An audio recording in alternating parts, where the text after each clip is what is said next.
Hi, dear all. We are moving on to the next topic, which is basal metabolic rate. ഈ സ്ലൈഡിൽ അല്ലെങ്കിൽ ഈ സെഷനിൽ ഞാൻ ഡിസ്കസ് ചെയ്യുന്ന BMR, basal metabolic rate and അതേപോലെ പ്രിൻസിപ്പിൾസ് ഓഫ് ഫസ്റ്റ് എയ്ഡിൻ്റെ ഒരു ഇൻട്രൊഡക്ടറി പാർട്ടുമാണ് ഇന്ന് ഞാൻ ഈ സ്ലൈഡ്സിലൂടെ നിങ്ങൾക്ക് പരിചയപ്പെടുത്തുന്നത്. കഴിഞ്ഞ ക്ലാസ്സിൽ നമ്മളിപ്പോൾ അതിൻ്റെ exercise and heart rate zones എന്ന് പറഞ്ഞ ആ ഒരു ഏരിയ നമ്മൾ കൃത്യമായിട്ട് മനസ്സിലാക്കി. നിങ്ങളുടെ ഇതൊക്കെ ടാർഗറ്റ് ഹാർട്ട് റേറ്റൊക്കെ ഓരോരുത്തരുടെയും കണ്ടതൊക്കെ സത്യം പറഞ്ഞാൽ അതിൽ ഞാൻ അത്ര അവെയർ അല്ലാതെ പറഞ്ഞൊരു കാര്യം, നിങ്ങളുടെ ടാർഗറ്റ് ഹാർട്ട് റേറ്റ് അത് ഫൈൻഡ് ഔട്ട് ചെയ്യുമ്പോൾ നിങ്ങളുടെ നമ്മളുടെ ഇതിൽ ഹാർട്ട് റേറ്റ് അറ്റ് റെസ്റ്റ് നിങ്ങളുടെ തന്നെ കണ്ടിട്ട് വേണമായി ചെയ്യാൻ കേട്ടോ. അപ്പോഴാണ് നിങ്ങൾക്ക് കറക്റ്റായിട്ടുള്ള റീഡിങ് കിട്ടുക. ഞാനതിൽ 72 beat per minute resting heart rate എടുക്കാൻ പറഞ്ഞിരുന്നില്ലേ. ആക്ച്വലി അത് നിങ്ങളുടെ തന്നെ വെച്ചിട്ട് നിങ്ങൾ കാൽക്കുലേറ്റ് ചെയ്യണം. അപ്പോഴാണ് നമുക്ക് കറക്റ്റ് കിട്ടുക. ഉറക്കം എണീറ്റ് ബെഡിൽ നിന്ന് എണീക്കുന്നതിന് മുൻപ് റെസ്റ്റിംഗ് ഹാർട്ട് റേറ്റ് നിങ്ങൾ നോക്കുക. അത് എത്രയാണോ അത് വെച്ചിട്ട് വേണം ഇത് കാൽക്കുലേറ്റ് ചെയ്യാൻ കേട്ടോ. സോ എന്തായാലും നമുക്ക് ബേസൽ മെറ്റബോളിക് റേറ്റ് എന്താണ് എന്നുള്ളത് നോക്കാം. അതെങ്ങനെ കാൽക്കുലേറ്റ് ചെയ്യുക എന്നുള്ളതെല്ലാം ഇനി ഇതിൽ നമുക്ക് ഡിസ്കസ് ചെയ്യാം. നമ്മളുടെ ലൈഫ് സസ്റ്റനൻസ് ആക്ടിവിറ്റീസിന് നമുക്ക് ജീവൻ നിലനിർത്താൻ ബോഡിക്ക് എനർജി ആവശ്യമുണ്ട്. ബേസൽ മെറ്റബോളിക് റേറ്റ് എന്ന് പറഞ്ഞാൽ സിമ്പിളായിട്ട് പറയുകയാണെങ്കിൽ നമ്മളുടെ ഈ ലൈഫ് സസ്റ്റൈനിങ് ആക്ടിവിറ്റിക്ക് വേണ്ടിയിട്ട് ബോഡി സ്പെൻഡ് ചെയ്യുന്ന എനർജി റിക്വയർമെൻ്റാണ് ബേസൽ മെറ്റബോളിക് റേറ്റ് എന്ന് പറയുക. ക്ലിയർ? അതായത് ബേസിക് ആയിട്ടുള്ള മെറ്റബോളിസം ഉണ്ട് ബോഡിയുടെ. അതായത് റെസ്പിറേഷൻ, ഡൈജഷൻ, അതേപോലെ തെർമോജെനസിസ്, അതായത് നമ്മളുടെ ബോഡിയുടെ ടെമ്പറേച്ചർ റെഗുലേഷൻ. ഇതിനൊക്കെ നമുക്ക് എനർജി റിക്വയർഡ് ആണ്. ഇപ്പോൾ ഈവൻ നമ്മൾ ഉറങ്ങുകയാണെന്നുണ്ടെങ്കിലും ഈ റെസ്പിറേഷനും ഡൈജഷനും എല്ലാം നടക്കും. സോ ബോഡിയുടെ ലൈഫ് സസ്റ്റൈനിങ് ആയിട്ടുള്ള ആക്ടിവിറ്റീസിന് വേണ്ടി നമ്മൾക്ക് സ്പെൻഡ് ചെയ്യുന്ന എനർജീനെയാണ് ബേസൽ മെറ്റബോളിക് റേറ്റ് എന്ന് പറയുക. It is a minimum caloric requirement to sustain life at rest in a day. Energy required for functioning of vital organs like heart, lungs, circulatory system, respiration, ഈ സാധനങ്ങളെല്ലാം നടക്കാനും വേണ്ടിയിട്ടുള്ള ബോഡിക്ക് required ആയിട്ടുള്ള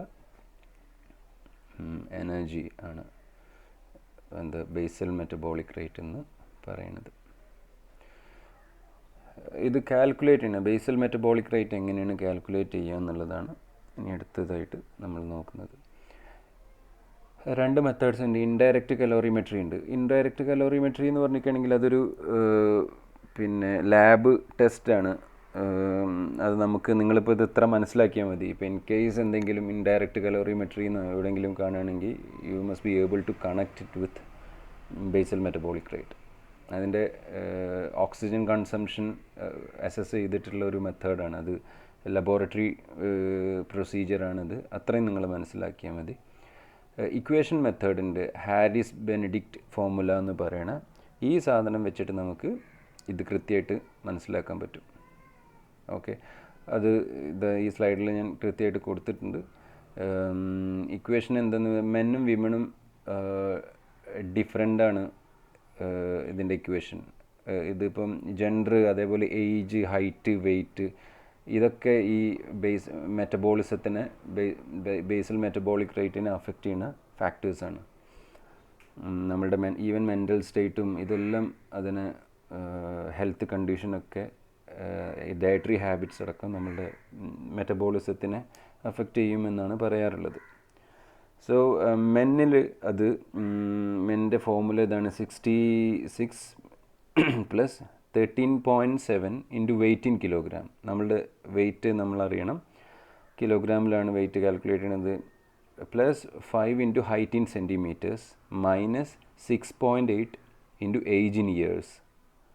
okay, ആ equation വായിച്ചാൽ തന്നെ നിങ്ങൾക്ക് മനസ്സിലാവും. ഇതിലൊന്നും പ്രത്യേകിച്ച് എക്സ്പ്ലനേഷൻ്റെ ഒരു കാര്യമില്ല. വിമണിലത് 655 + 9.6 into weight in kilograms +1.8 into height in centimeters -4.7 into age in years. ഇത്രയും കാൽക്കുലേറ്റ് ചെയ്തൊക്കെയാണെന്നുണ്ടെങ്കിൽ ഈ ഒരു ഇക്വേഷൻ വെച്ചിട്ട് നമുക്ക് ബേസൽ മെറ്റബോളിക് റേറ്റ്, അതായത് നമ്മുടെ ലൈഫ് ജീവൻ നിലനിർത്താൻ, ലൈഫ് സസ്റ്റെയിൻ ചെയ്യാൻ എത്ര എനർജി നമ്മളുടെ ഓരോരുത്തർക്കും റിക്വയർഡ് ആണ് എന്നുള്ളത് നമുക്ക് ഈ ഒരു ഫോർമുല വെച്ചിട്ട് കാൽക്കുലേറ്റ് ചെയ്യാൻ പറ്റും. സോ ഇവിടെ ഞാനൊരു പ്രോബ്ലം എഴുതിയിട്ടുണ്ട്. Calculate the BMR of a 45-year-old woman who has 65 kilogram weight and 173 centimeters height. Okay, ഈ ഒരു ഇത് നിങ്ങൾ കണ്ടിട്ട് അത് എത്രയാണെന്നുള്ളത് എനിക്ക് അയച്ചു തരാം കേട്ടോ. Okay, so hope it is very clear. Now നമുക്കിനി ടോട്ടൽ ഡെയിലി കലോറി നീഡ്, അതായത് ഒരു ദിവസം നമ്മളിപ്പോൾ പറഞ്ഞു ബേസൽ മെറ്റബോളിക് റേറ്റ് എന്ന് പറഞ്ഞിട്ടാണെങ്കിൽ റെസ്റ്റിൽ, when we are not active, we are completely taking rest, sleeping ടൈമിൽ, അതേപോലെ നമ്മളൊന്നും ചെയ്യാത്ത സമയത്തുള്ള എനർജി റിക്വയർമെൻ്റ് ആണ് എന്ത് ബേസൽ മെറ്റബോളിക് റേറ്റ്. അതെങ്ങനെയാണ് ഫൈൻഡ് ഔട്ട് ചെയ്യുക എന്നുള്ളത് നമ്മളിപ്പോൾ ഇക്വേഷനിലൂടെ കാൽക്കുലേറ്റ് ചെയ്യുമ്പോൾ നമുക്ക് മനസ്സിലാക്കാനും പറ്റും. അത് നിങ്ങളത് കാൽക്കുലേറ്റ് ചെയ്യുമ്പോൾ മനസ്സിലാവും. ഇത്ര കിലോ കലോറി ആണ്, കിലോ കലോറിയാണ് കേട്ടോ അതിൻ്റെ യൂണിറ്റ്. ഇത്ര കിലോ കലോറി ഇത് നമുക്ക് എനർജി നമുക്ക് റിക്വയർഡ് ആണ് എന്നുള്ളത് നമുക്ക് മനസ്സിലാക്കാൻ പറ്റും. ഇനി അതിലെ ടോട്ടൽ ഡെയിലി കലോറി നീഡ്സ് എന്തൊക്കെയാണെന്ന്, ഇപ്പോൾ BMR പ്ലസ് നമ്മളുടെ ഫിസിക്കൽ ആക്ടിവിറ്റി, ഫിസിക്കൽ എക്സേഷൻസിന് വേണ്ടിയിട്ടുള്ള എനർജി, ഇതാണ് എന്ത് ടോട്ടൽ ഡെയിലി കലോറി നീഡ് എന്ന് പറയുന്നത്. സോ അതിൽ ഇപ്പോൾ സെഡൻറ്ററി ആയിട്ടുള്ള, ഇത് നമ്മളുടെ എത്രത്തോളം ആക്റ്റീവാണ് ഒരു വ്യക്തി എന്നതിൻ്റെ ബേസിലാണ് ഇതിനെ കാറ്റഗറൈസ് ചെയ്തിട്ടുള്ളത്. സോ BMR ഇൻറ്റു നമ്മളുടെ ആക്ടിവിറ്റി ലെവൽ, അതിനെ BMRനോട് ആക്ടിവിറ്റി ലെവലിനെ മൾട്ടിപ്ലൈ ചെയ്യുമ്പോഴാണ് എന്ത് കിട്ടുക, ടോട്ടൽ കലോറി നീഡ് എത്രയാണെന്നുള്ളത് മനസ്സിലാക്കാൻ പറ്റുക. So this is how you can determine the total daily calorie needs. Okay, so sedentary life style lead ചെയ്യുന്ന ഒരാളാണ് എന്ന് വിചാരിച്ചോ. സപ്പോസ് നിങ്ങളെല്ലാവരും പ്രത്യേകിച്ചൊരു ആക്ടിവിറ്റി ഒന്നും നമ്മൾ ചെയ്യാറില്ല, ഉണ്ടോ? ഇല്ല. ഒരു ലിറ്റിൽ ഓർ നോ എക്സസൈസാണ് സെഡൻറ്ററി ലൈഫ് എന്നുകൊണ്ട് ഉദ്ദേശിക്കുന്നത്. പ്രത്യേകിച്ച് പ്ലാൻഡ് ആയിട്ടുള്ള വർക്കൗട്ടുകളൊന്നും ഇല്ലാത്ത, എക്സസൈസ് പാറ്റേൺ ഒന്നും ഫോളോ ചെയ്യാത്ത ആളുകളുടെ ടോട്ടൽ ഡെയിലി കലോറി നീഡ് എന്ന് പറഞ്ഞാൽ അവരുടെ BMR നേരത്തെ ഇക്വേഷനിൽ, പ്രീവിയസ് ഇക്വേഷനിൽ നമ്മൾ കാണുക, അതിനെ 1.2 കൊണ്ട് മൾട്ടിപ്ലൈ ചെയ്തിട്ടാണെങ്കിൽ അയാളുടെ daily calorie need, total daily calorie requirement എത്രയാണെന്നുള്ളത് നമുക്ക് മനസ്സിലാക്കാൻ പറ്റും.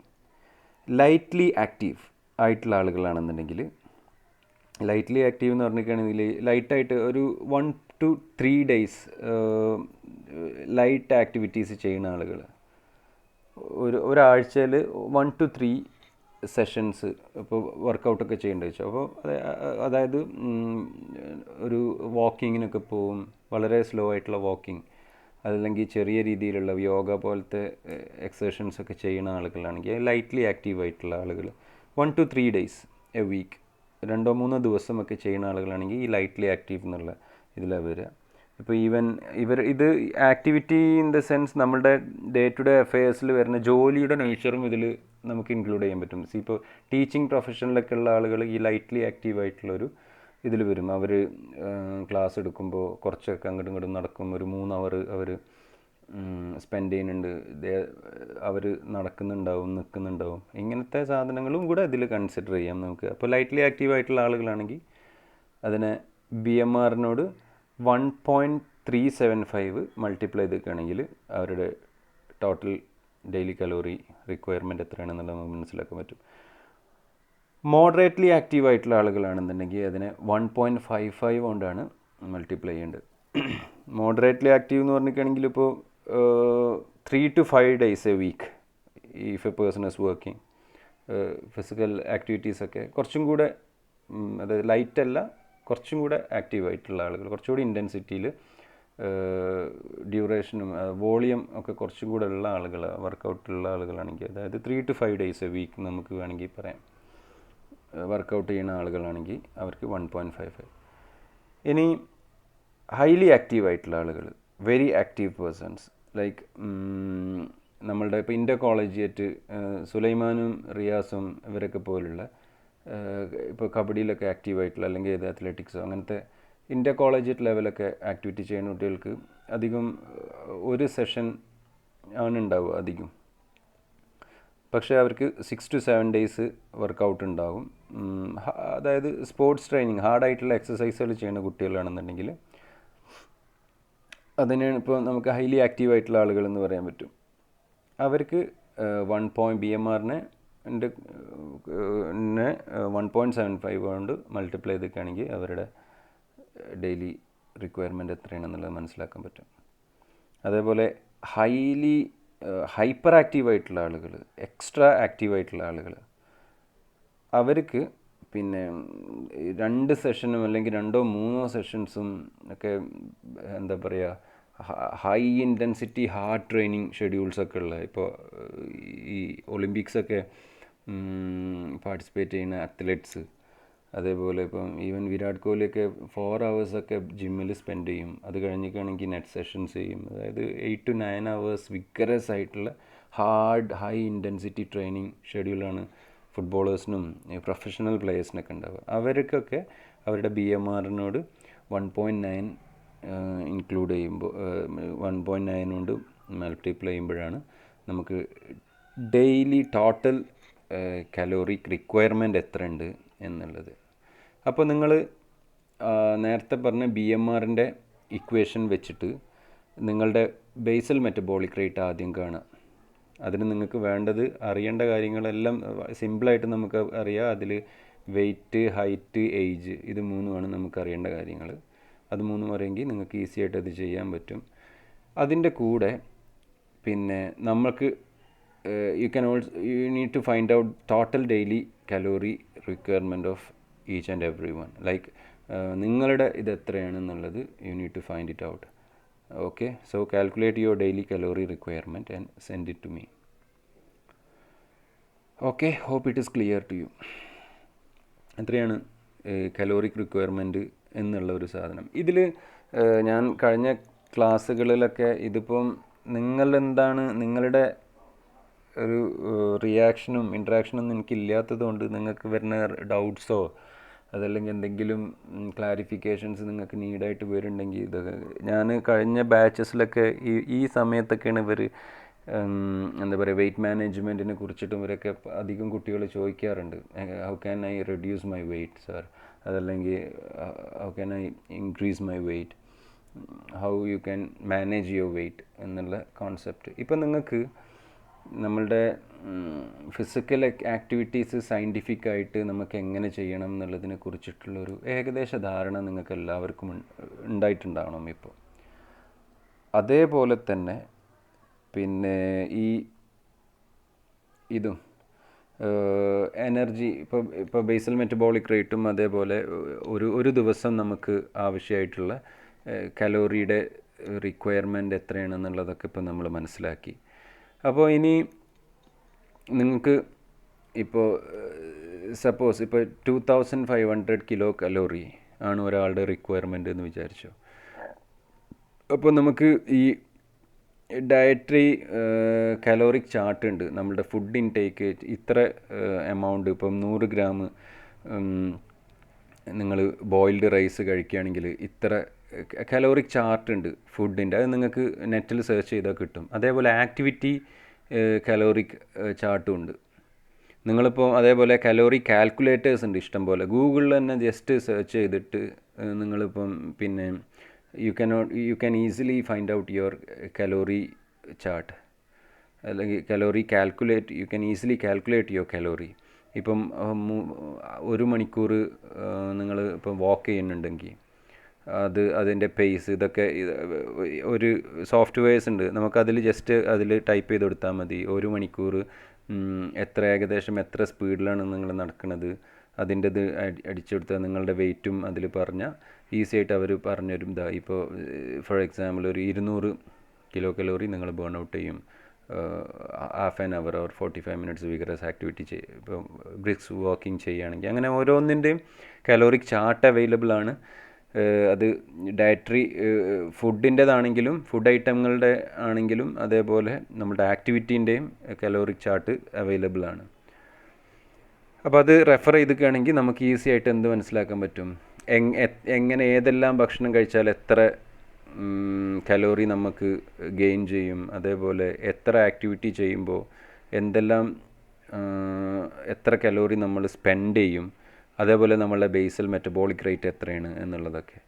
ഇനി നിങ്ങൾക്ക് ഇപ്പോൾ വെയ്റ്റ് മാനേജ്മെൻറ്റ് എന്ന് പറഞ്ഞ ഒരു ഏരിയ നിങ്ങളുടെ എക്സാമിന് ഇല്ല എങ്കിലും ഞാൻ ജസ്റ്റ് നിങ്ങളുടെ ഒരു നോളേജിന് വേണ്ടിയിട്ട് അതിൻ്റെ ഒന്ന് ടച്ച് ചെയ്തിട്ട് പോവാം. എനിക്ക് മനസ്സിലാവും, സാധാരണ എല്ലാ ബാച്ചിലെ കുട്ടികളും ചോദിക്കാറുണ്ട് എങ്ങനെയാണ് ഇപ്പം വീട്ടിലുള്ള ഉമ്മമാർക്കൊക്കെ നമുക്കിപ്പോൾ വെയിറ്റ് മാനേജ് ചെയ്യണം അല്ലെങ്കിൽ വെയിറ്റ് റെഡ്യൂസ് ചെയ്യണം. നല്ല ഓവർ വെയിറ്റ് ആണെങ്കിൽ ഇപ്പോൾ നീ പെയിനും ഇതൊക്കെ ഉണ്ടാവും, സ്ട്രെങ്ത്ത് കുറവാവും, വെയിറ്റ് കൂടുതലാകുമ്പോൾ ഓട്ടോമാറ്റിക്കലി അവരുടെ നീ ജോയിൻസും ഇവരുടെയൊക്കെ എന്താകും വീക്ക്നെസ് വന്നിട്ട് അവിടെ ഇത് കുറവാകും. അപ്പോൾ അങ്ങനത്തെ ആളുകൾക്കൊക്കെ വെയിറ്റ് റെഡ്യൂസ് ചെയ്യണം. അപ്പം സയൻറ്റിഫിക്കായിട്ട് നമുക്ക് എങ്ങനെയാണ് വെയിറ്റ് റെഡ്യൂസ് ചെയ്യേണ്ടതെന്നൊക്കെ ഉള്ളത് ഇത്തരം കാര്യങ്ങളിനെ അനലൈസ് ചെയ്യുമ്പോൾ നമുക്ക് മനസ്സിലാവും. BMR നമുക്കറിയാം, ഡെയിലി കലോറി റിക്വയർമെൻറ്റ് എത്രയാണെന്ന് അറിയാം, എന്തെല്ലാം ഭക്ഷണം നമ്മൾ കഴിക്കണം അത് നമ്മൾ ആ കലോറിക് ചാർട്ട് വെച്ചിട്ട് അനലൈസ് ചെയ്യുമ്പോൾ നമുക്ക് മനസ്സിലാക്കാൻ പറ്റും, ഇത്ര കലോറി ഇൻടേക്ക് നമുക്ക് വരുന്നുണ്ട്. അപ്പോൾ അതെന്താണ് ഉണ്ടാക്കുക. കലോറിക് ബാലൻസും പറഞ്ഞൊരു കോൺസെപ്റ്റ് ഉണ്ട് വെയ്റ്റ് മാനേജ്മെൻറ്റ് തിയറി പറയുമ്പോൾ. കലോറിക് ബാലൻസ് എന്ന് പറഞ്ഞാൽ പിന്നെ it can be positive and negative. Positive calorie balance or positive energy balance എന്ന് പറഞ്ഞിരിക്കുകയാണെന്നുണ്ടെങ്കിൽ പിന്നെ കലോറിക് എക്സ്പെൻഡിച്ചർ കുറവും ഇൻടേക്ക് കൂടുതലുമാകുമ്പോൾ അത് ബോഡിയിൽ പോസിറ്റീവ് എനർജി ബാലൻസാണ് ഡെവലപ്പ് ചെയ്യുക.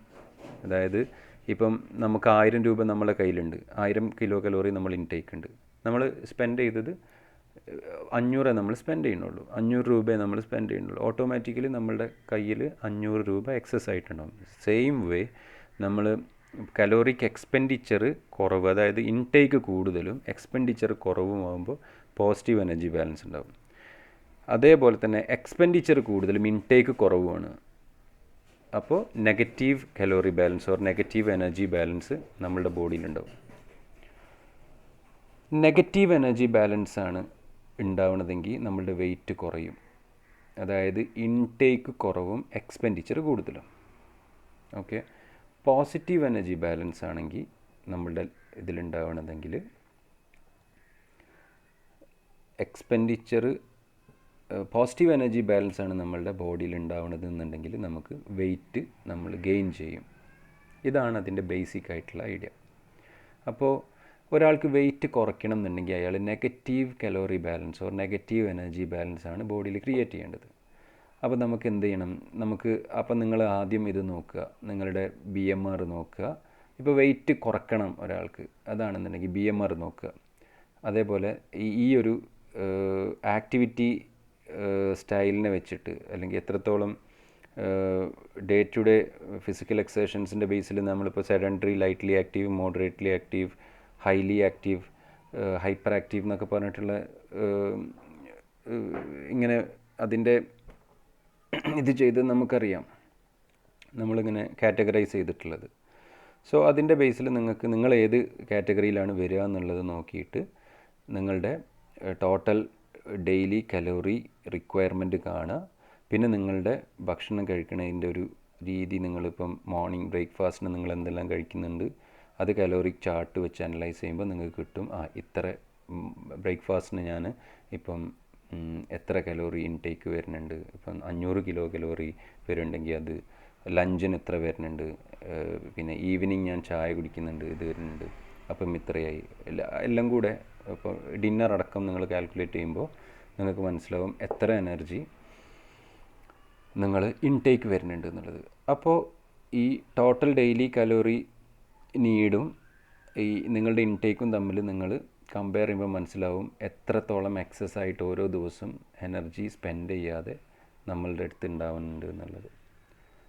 അപ്പോൾ നിങ്ങൾക്ക് അതിൻ്റെ ബേസിൽ നമുക്ക് എന്ത് ചെയ്യാം, നെഗറ്റീവ് എനർജി ബാലൻസ് ഉണ്ടാക്കാൻ നമുക്ക് ആദ്യം ചെയ്യേണ്ടത് സെയിം ഡയറ്റ് ഫോളോ ചെയ്തിട്ട് എന്ത് ചെയ്യുക, എക്സ്പെൻഡിച്ചർ കൂട്ടുക. എക്സ്പെൻഡിച്ചർ എന്ന് പറഞ്ഞാൽ നമ്മളുടെ ഇപ്പോൾ ഒരു ആക്ടിവിറ്റിയും ചെയ്യാത്ത ആളാണെങ്കിൽ നമ്മൾ പറഞ്ഞിട്ടുണ്ട് ഒരു ഹെൽത്ത് റിലേറ്റഡ് ഫിറ്റ്നസ്സിന് തന്നെ നമ്മൾ 2 to 3 സെഷൻസ് കാർഡിയോ വർക്കൗട്ട് ചെയ്യും. അതേപോലെ 2 to 3 സെഷൻസ് തന്നെ സ്ട്രെങ്തനിങ്. ഒരു 6 ദിവസം നമ്മൾ എന്തായാലും ഒരു 1 hour ഫിസിക്കൽ എക്സസൈസസ് ചെയ്യുമ്പോൾ തന്നെ നമുക്കതിനനുസരിച്ച് ഒരു 500 മുതൽ 600 വരെ കിലോ കലോറി നമ്മൾ ഡെയിലി നമ്മൾ ഡെഫിസിറ്റ് വരും, നമ്മൾ സ്പെൻഡ് ചെയ്യും കൂടുതൽ.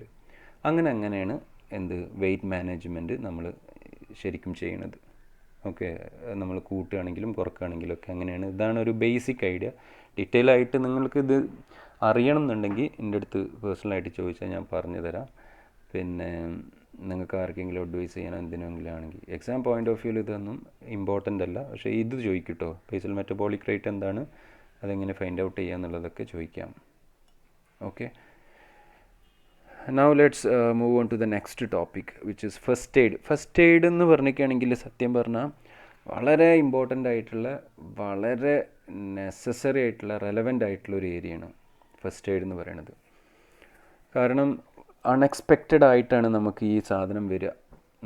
നമ്മൾ വിചാരിക്കാത്ത എമർജൻസി സിറ്റുവേഷൻസ് ഉണ്ടാവുക. നമുക്ക് എപ്പോഴാണ് വരിക എന്നുള്ളതൊന്നും നമുക്ക് പ്രെഡിക്റ്റ് ചെയ്യാൻ പറ്റില്ല. ഫസ്റ്റ് എയ്ഡിൻ്റെ ഡെഫിനിഷൻ തന്നെ നമുക്കറിയാം, immediate treatment given to a person who's suddenly got ill or who's a victim of an accident, അല്ലേ? Immediate treatment given to a victim of an accident or sudden illness before the medical attention is obtained. പ്രോപ്പറായിട്ടുള്ള medical attention കിട്ടുന്നതിന് മുൻപ് നമ്മൾ immediate ആയിട്ട് കൊടുക്കുന്ന ഒരു life saving അല്ലെങ്കിൽ ആ ഒരു ഇഞ്ചുറീനെ പ്രിവെൻറ്റ് ചെയ്യാനും ഇതിനൊക്കെ കൊടുക്കുന്ന പ്രൈമറി അസിസ്റ്റൻസ് ആണ് before A professional medical care is obtained. Correct.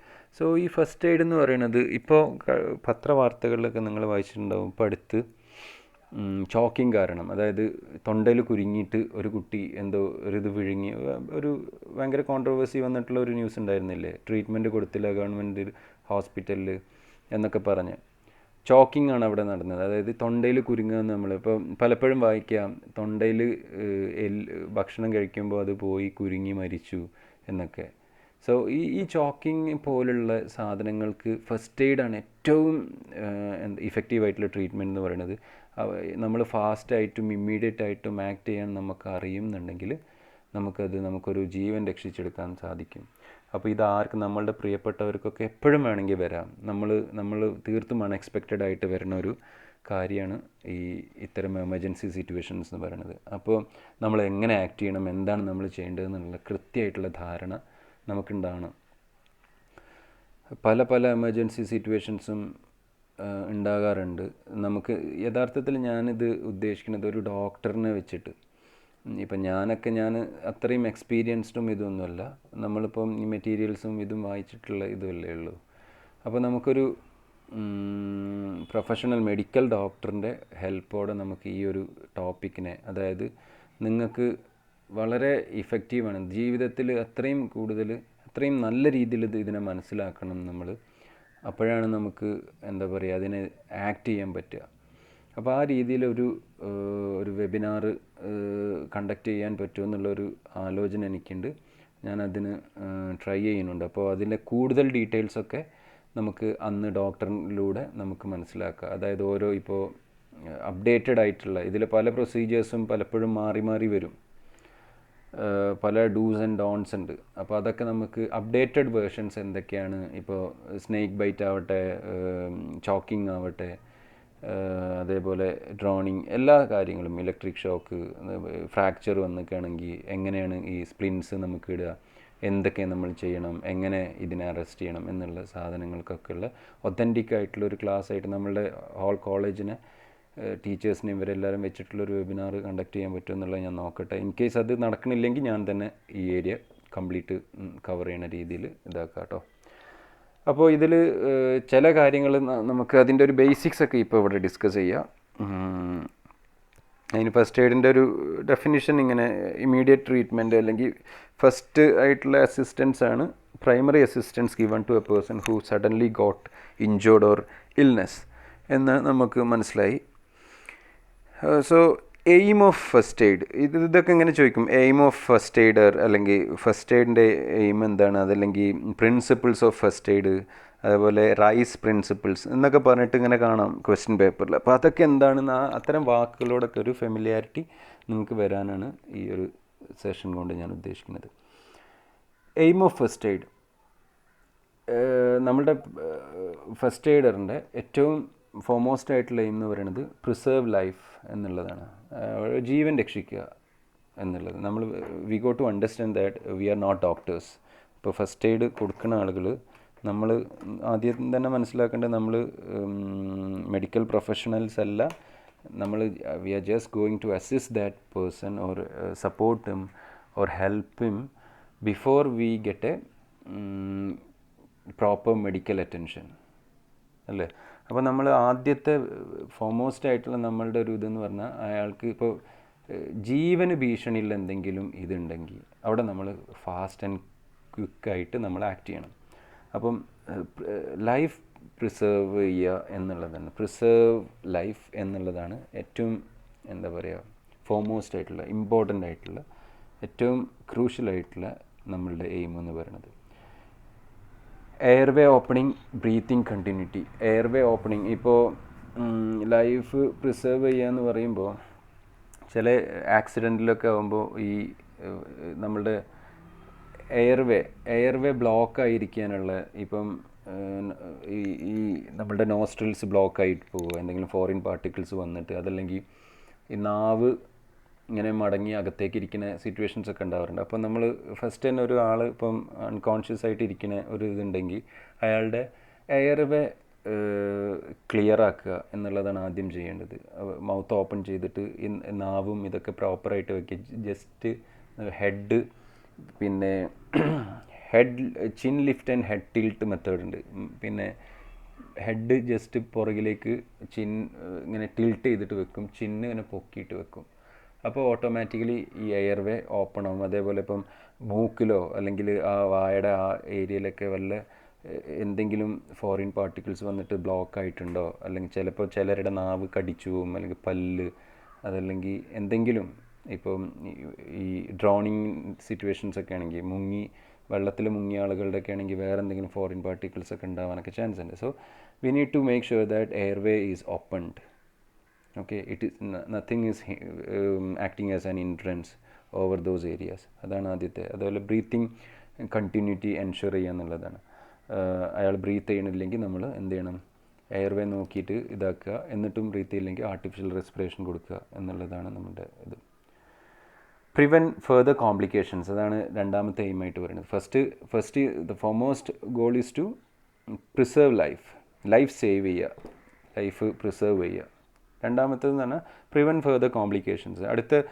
അതായത് ഇപ്പം ഓൾറെഡി അയാൾ ഇഞ്ചേർഡ് ആണ്, പിന്നെ ഇപ്പം കൈ ഫ്രാക്ചർ വന്നിട്ടുണ്ട്, ഇനി കൂടുതൽ വേഴ്സ് ആവാതെ അതിനെ നിൽക്കുക എന്നുള്ളതാണ്. അപ്പോൾ അതിലേക്ക് വരുന്ന കാര്യങ്ങളാണ് സ്റ്റോപ്പ് ബ്ലീഡിങ് സ്റ്റോപ്പ് ചെയ്യുക, treat attack and stroke, treat other injuries. First ഇപ്പം വല്ലാതെ ബ്ലീഡ് ചെയ്യുന്നുണ്ടെങ്കിൽ അയാൾ രക്തം വാർന്ന് പെട്ടെന്ന് കൂടുതൽ വേഴ്സ് ആവാനും ഇതാവാനൊക്കെ ഡേഞ്ചർ ആവാൻ ചാൻസ് ഉണ്ട്. അപ്പോൾ അവിടെ ഒരു ബ്ലീഡിങ് സ്റ്റോപ്പ് ചെയ്യണം, പ്രഷർ അപ്ലൈ ചെയ്തിട്ട് ഒന്ന് കെട്ടിയിട്ട് ബ്ലീഡിങ് സ്റ്റോപ്പ് ചെയ്യുക. അതേപോലെ ഹാർട്ട് അറ്റാക്ക്, കാർഡിയാക് അറസ്റ്റിൻ്റെ ഒക്കെ ഒരു സിറ്റുവേഷൻ ഉണ്ടെന്നുണ്ടെങ്കിൽ CPR, കാർഡിയോപൾമണറി റെസിറ്റേഷൻ എന്ന് പറഞ്ഞ പ്രൊസീജിയർ ഉണ്ട്, ലൈഫ് സേവിങ് പ്രൊസീജിയർ, അത് അപ്ലൈ ചെയ്യുക. അതേപോലെ അതെന്താണെന്നുള്ളത് ഞാൻ അടുത്തതിൽ പറയാം കേട്ടോ. അതിന് ശേഷമാണ് വേറെ എന്തെങ്കിലും ഇഞ്ചുറീസ് ഉണ്ടെങ്കിൽ അതും അഡ്രസ്സ് ചെയ്യുക.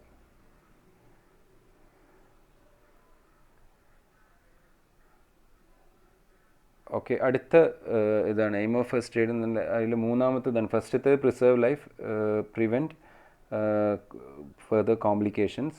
Third one is promote recovery promote ചെയ്യും, പെയിൻ റിലീവിങ്, അതേപോലെ റീഅഷുറൻസ്, ഹാൻഡിൽ വിത്ത് കെയർ.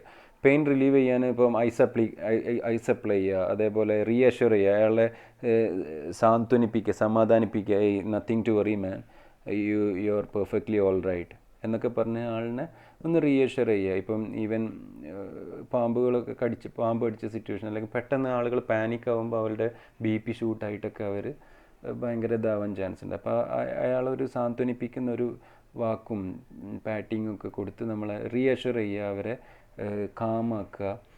ഈ സാധനമാണ് നമ്മൾ ചെയ്യേണ്ടത് റിക്കവറി ഇതാക്കാൻ. അതേപോലെ we need to handle them very care. ഇപ്പോൾ ബാക്ക് ഇഞ്ചുറി ഒക്കെ വന്ന ആളുകളിനെ വളരെ കെയർഫുള്ളായിട്ട് വേണം ഇവരെ ക്യാരി ചെയ്യാൻ.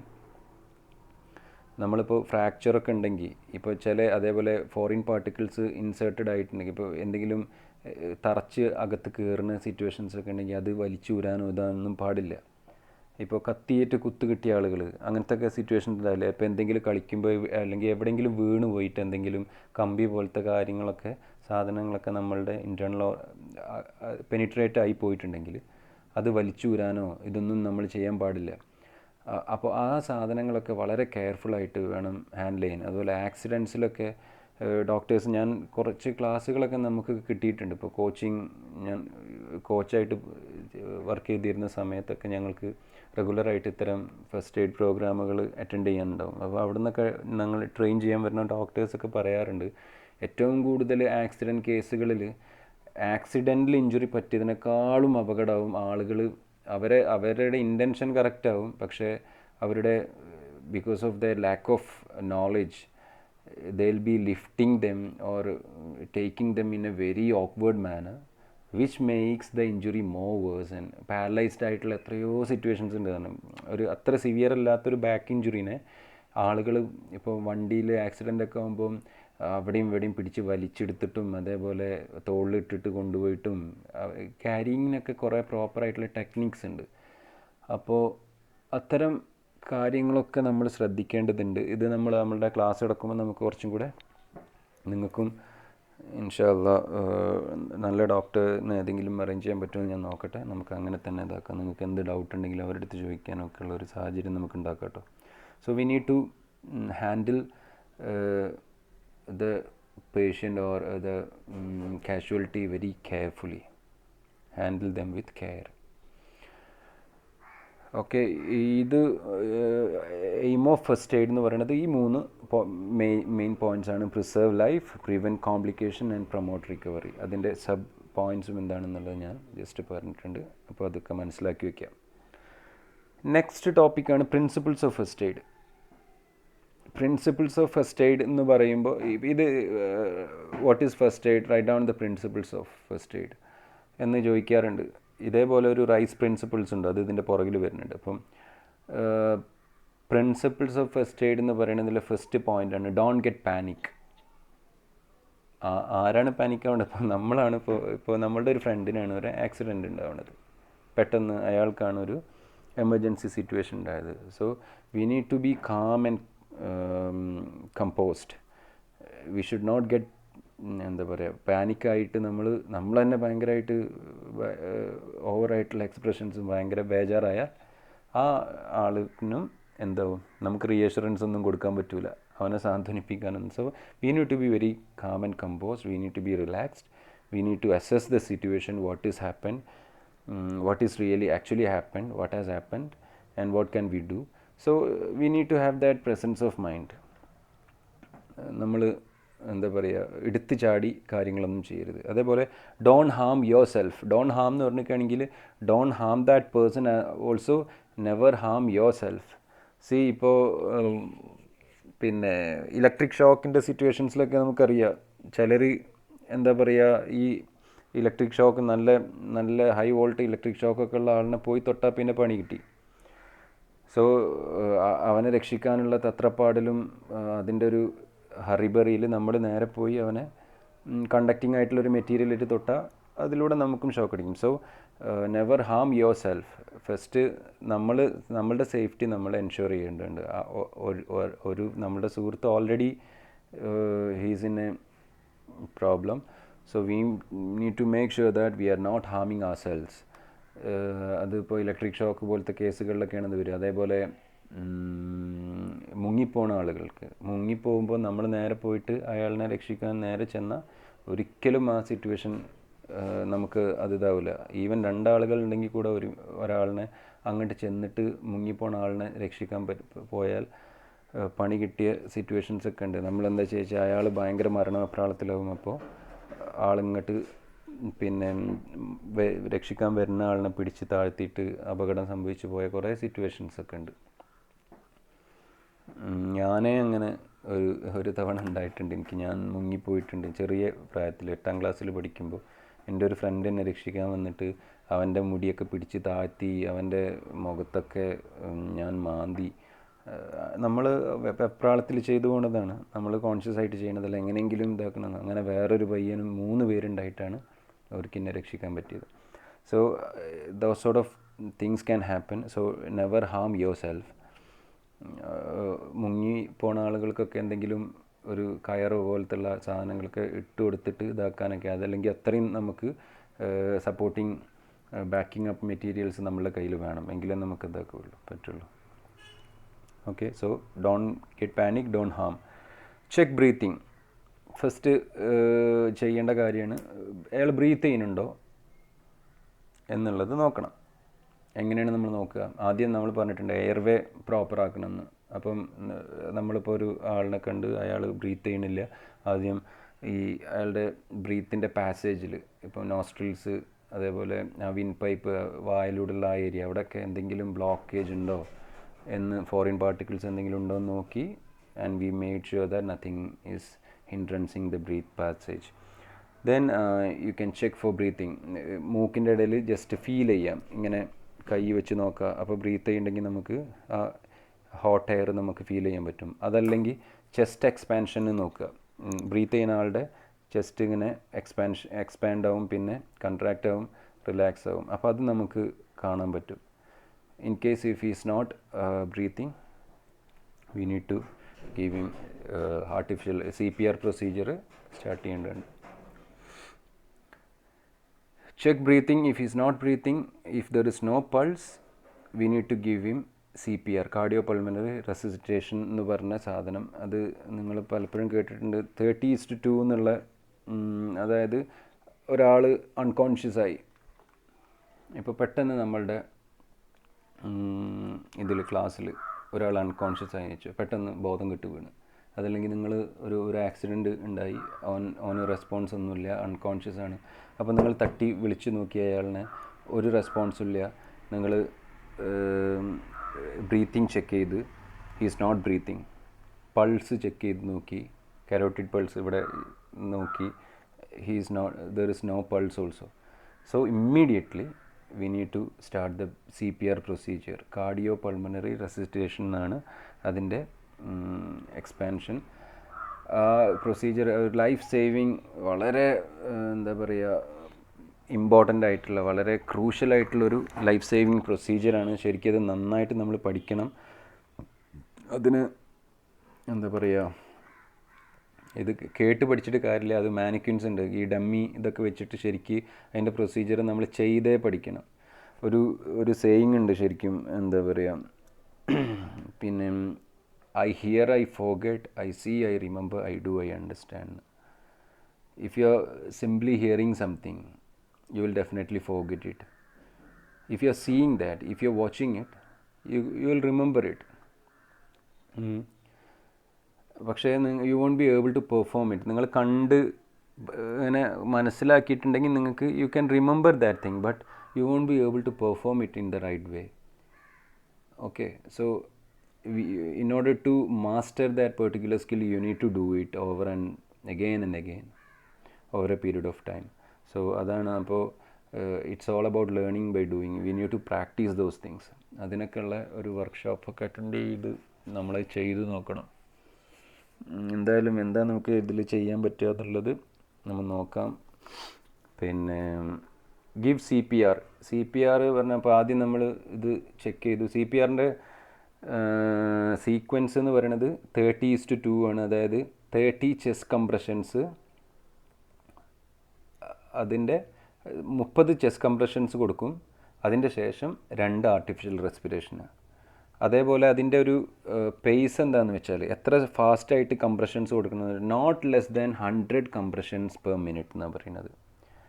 അതായത് 1 മിനിറ്റിൽ 100 ചെസ്റ്റ് കംപ്രഷൻസ് മിനിമം നമ്മൾ അതിലും കുറഞ്ഞു പോകരുതെന്ന്. അപ്പം it has to be very quick, fast and ഫേമായിട്ട് ഫാസ്റ്റായിട്ട് ക്വിക്കായിട്ട് വേണം നമ്മളിത് ചെയ്യാൻ. അതിൻ്റെ ഡെപ്ത്ത് 1.5 ഇഞ്ച് മുതൽ 2 ഇഞ്ച് വരെ ഡെപ്ത്ത് ഉണ്ടാവണം നമ്മൾ ഓരോ കംപ്രഷൻസിനും. അതിൻ്റെയൊക്കെ ടെക്നിക്ക് ഉണ്ട്. അതിൻ്റെ ഒരു വീഡിയോ ഞാൻ നിങ്ങൾക്ക് യൂട്യൂബ് ലിങ്ക് ഞാൻ ഷെയർ ചെയ്യാം ഇതിൽ തന്നെ. അപ്പോൾ അതും കൂടെ ഈ ക്ലാസ് കേട്ട് കഴിഞ്ഞ ശേഷം നിങ്ങൾ ഇതും കാണുക കേട്ടോ. CPRൻ്റെ പ്രൊസീജിയർ എന്താണെന്നുള്ളത് ജസ്റ്റ് മനസ്സിലാക്കി വയ്ക്കുക. നമുക്കത് ഞാൻ പറഞ്ഞ പോലെ ഫസ്റ്റ് എയ്ഡിൻ്റെ ഒരു ഡോക്ടറെ അടുത്തുള്ള ക്ലാസ് വരുമ്പോൾ നമുക്ക് കുറച്ചും കൂടെ ആധികാരികമായിട്ട് നിങ്ങൾക്ക് മനസ്സിലാക്കാൻ സാധിക്കുമെന്ന് ഞാൻ കരുതുന്നു. സോ അതാണ് CPR. ഓക്കെ, ചെസ്റ്റ് കംപ്രഷൻസ് 30:2 എന്നുള്ളതാണ് അതിൻ്റെ proportion. 30 chest compressions, 2 artificial respiration. Again 30 compressions, 2 artificial breathing. Again 32. ഇതിങ്ങനെ 1 മിനിറ്റിൽ 100 കംപ്രഷൻസ് വരുന്ന രീതിയിൽ അത്രയും ക്വിക്കായിട്ട് വേണം. Act quickly, stop bleeding, get medical attention as early as possible. Okay, ക്വിക്കായിട്ട് ആക്ട് ചെയ്യുക. എന്ത് കാര്യങ്ങളാണെന്ന് ചെയ്യണമെന്നെങ്കിലും, അതായത് ഫസ്റ്റ് തന്നെ നമ്മൾ ചെയ്യേണ്ടത് ആംബുലൻസിനെ വിളിച്ച് വിവരം അറിയിക്കുക, ഇങ്ങനെ ഒരു എമർജൻസി സിറ്റുവേഷൻ ഉണ്ട് എന്ന് പറഞ്ഞ ശേഷം വേണം നമ്മൾ എന്ത് ചെയ്യാൻ, ഈ പേഷ്യൻറ്റിനെ അറ്റൻഡ് ചെയ്യുന്നത്. അതല്ലെങ്കിൽ 2 ആൾക്കാരുണ്ടെങ്കിൽ ഒരാളെടുത്ത് പറയുക ഇങ്ങനെ ഹോസ്പിറ്റലിലേക്ക് എത്താനുള്ള ഒരു ഇത് നോക്കുക, ആംബുലൻസിനെ വിളിക്കുക, അല്ലെങ്കിൽ വെഹിക്കിളെ അറേഞ്ച് ചെയ്യുക. ബാക്കിയുള്ള സമയത്ത് നമ്മൾ ഇതാക്കുക. നമ്മൾ മാത്രമേ ഉള്ളൂവെങ്കിൽ ആദ്യം എമർജൻസി അസിസ്റ്റൻസിന് വേണ്ടിയിട്ടുള്ള ഇപ്പോൾ ആംബുലൻസ് സർവീസിനെ വിളിച്ചറിയിക്കുക. അതിനുശേഷം പിന്നെ നമ്മൾ ഇത്തരം പ്രൊസീജിയേഴ്സൊക്കെ ചെയ്യുക. ഓക്കെ, അടുത്തതാണ് റൈസ് പ്രിൻസിപ്പിൾസ്.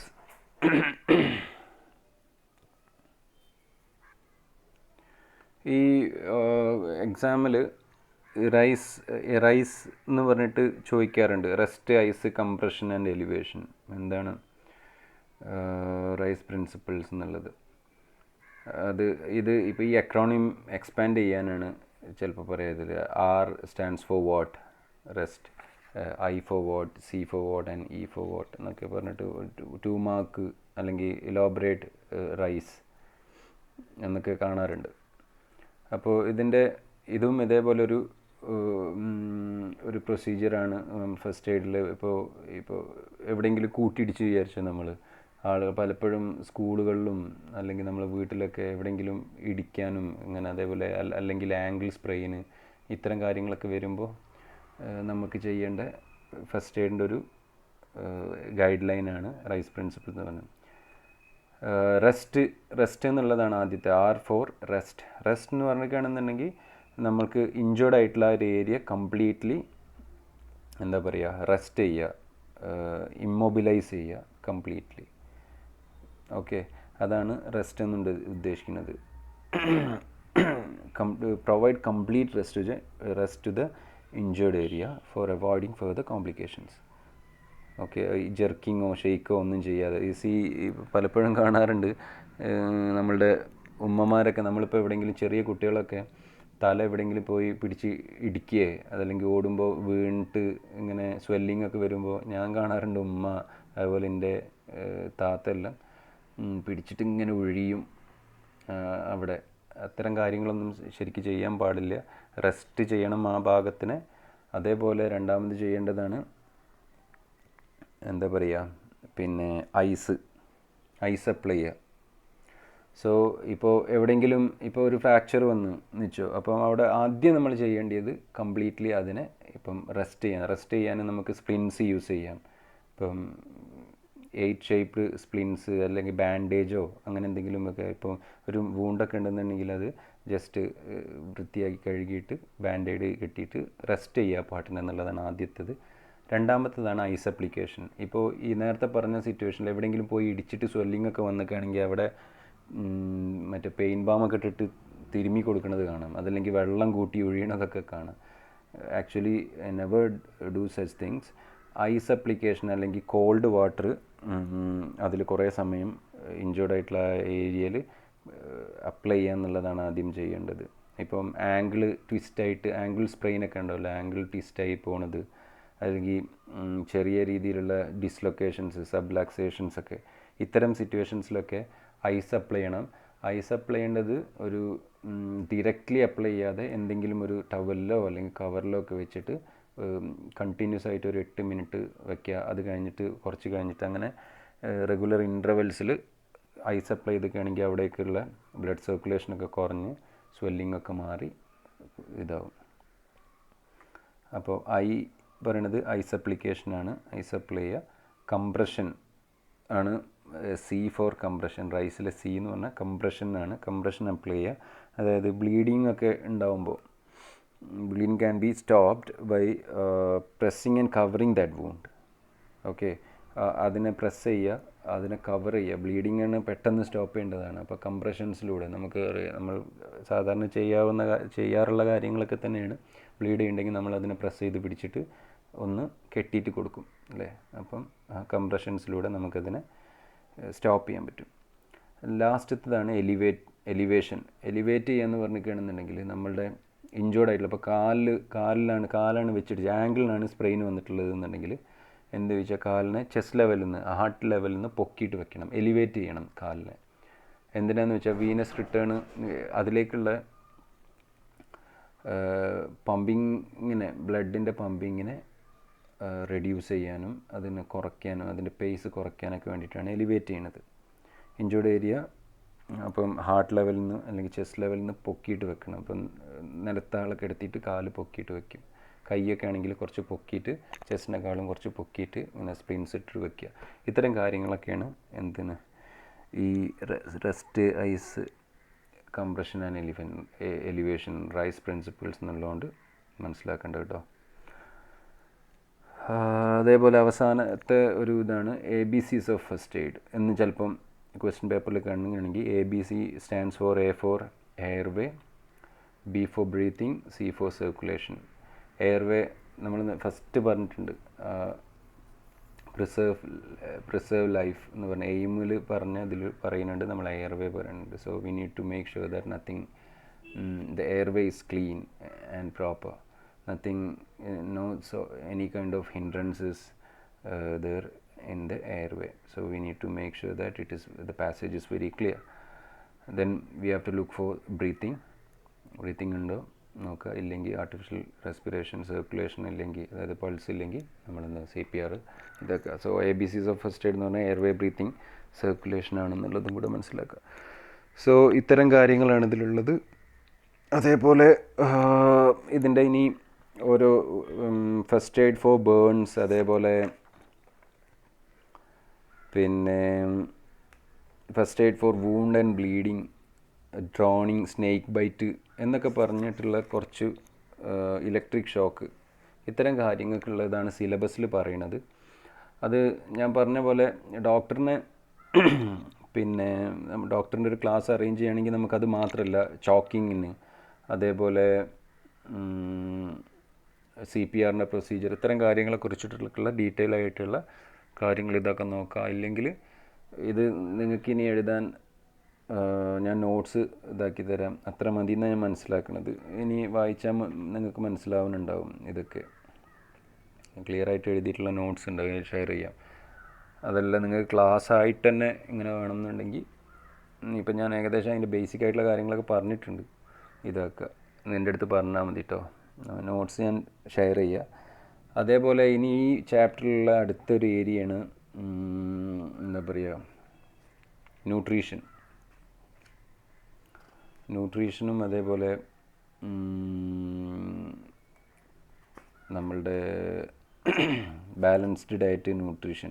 ഇതൊന്നും ഞാൻ എന്തായാലും ഇതൊക്കെ ഞാൻ നോട്ട്സ് തരുന്നുള്ളൂ. നമ്മൾ ചെറുപ്പം മുതലേ അറിയണതാണ്, നിങ്ങൾക്കറിയാം. അപ്പോൾ എന്തൊക്കെയാണ് മെയിൻ ന്യൂട്രിയൻസ് എന്തൊക്കെയാണ് നമ്മുടെ ഫുഡിൽ എന്നുള്ളത്. Carbohydrates prime source of energy, അതേപോലെ പ്രോട്ടീൻ എന്ന് പറഞ്ഞാൽ ബിൽഡിംഗ് ബ്ലോക്സ് ആണ്, ഗ്രോത്ത് ആൻഡ് റിപ്പയർമെൻറ്റ് ഓഫ് മസിൽസ്.